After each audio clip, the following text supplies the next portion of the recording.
So I'm Tim Coppens. I'm the creative director of Under Armour Sportswear, and I have my own line, originally from Belgium, based in New York. I started working with Under Armour a year and a half ago. I did a small capsule for the women's line, and then simultaneously Ben Cruz approached me if I was interested in talking about like a new line that he wanted to introduce. The roots are very much where Under Armour comes from Baltimore. We look at sports, we look at what happens in the field, and we then bring it to like real life, and we want to make products better. But then the aesthetic of those products and what that actually will materialize like, that is an interesting element for me, and how to approach design as well, that it's not just like the aesthetic, but that the aesthetic also has to be driven by innovation. There's rowing, there's like American football, there's all like these little elements that play into this, for prints, for graphics, for color blocking, etc., but brought in a very modern way.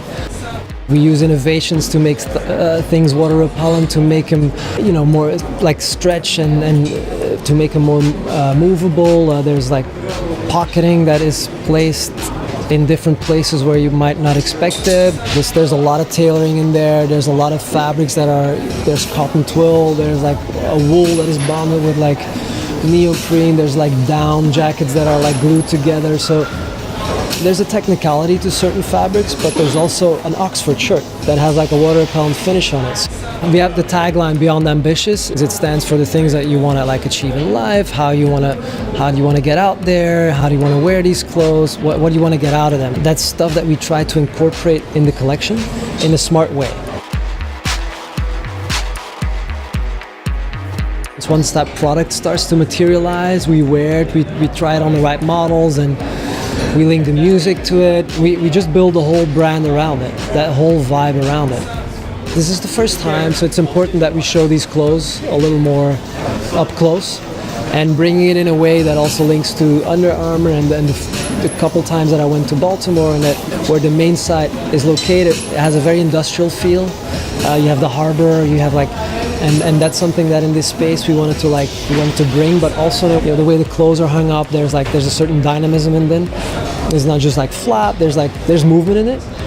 We have soundscapes that feel a little more urban. There's the sounds of the city that are integrated in there, because it's a collection that has to be brought to the street and has to function there. They've been created very carefully and very like detailed, but I wanted to keep a certain rawness. Like we have those barn doors that open up, and then you have the reveal of the 30 looks. That is not always like super slick. We've seen history in the past. I mean, things repeat, and I think that's the same in fashion. It's the same in art. It's things repeat, and we should learn from a lot of things. We do, but we don't always like do enough. And I'm hoping that that will happen maybe more in the future. I think fashion is one element, and I think there's a lot of other elements I think that we also have to look at.